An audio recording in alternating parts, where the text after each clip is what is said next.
जी आपने कहा ना कि 110% आपने अमल किया है हमारी डाइट पे।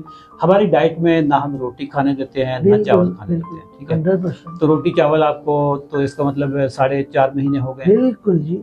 आपको कोई याद तो आंदी होगी की करनी है याद भी, बड़ा गोश्त खा लेता है, छोटा गोश्त खा लेता है, मुर्गी खा लेती है, बड़ा गोश्त खा ली दिया, छोटा गोश्त खा लिया, मुर्गी खा ली, गरीब आदमी होर की खावे, देसी घ्यो दे विच भुन के गोश्त खा लिया। मेरे आपकी ये बात बड़ी अच्छी लगी थी। शुरू में आपने कहा कि तसल्ली जो है ना वो बीफ से होती है, बीफ से होती है, उससे भूख नहीं लगती।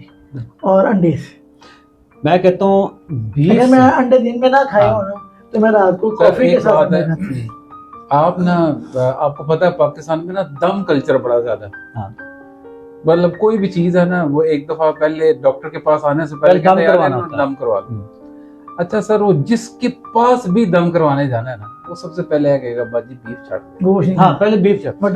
दम वाला तो क्या है, इवन डॉक्टर्स बीफ छुड़वा देते हैं सर। वो इतना ज्यादा इसकी मिथ क्रिएट हो चुकी है कि डॉक्टर के लिए किसी बंदे को समझाने के लिए सर इतना टाइम ही नहीं है कि तुम बीफ खाओ। आप यकीन करें, सबसे बड़ी प्रॉब्लम ये बन चुकी है कि हर बंदा सर आते साथ पहले कह देगा मैं अंडा से बड़ा गोश्त नहीं खाता। बिल्कुल 100%। हाँ, मैंने अंडे तो एलर्जी है। हाँ, मैंने सही अंडा ना है, फूड हो गया।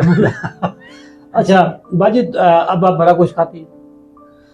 सर पहले कीमा बनवाना होता था ना तो चर्बी निकाल के बाहर रखते हैं। अब चर्बी वाला तारे कहते हैं कि भाई भी चर्बी पा ते थोड़ा ट्राइग्लिसराइड कोलेस्ट्रॉल में कल भी हुई थी 85 ट्राइग्लिसराइड। हाँ जी डॉक्टर साहब, ए रिपोर्टें जाली लग रही हैं सर। दिखा दे ऐसी क्या बात है।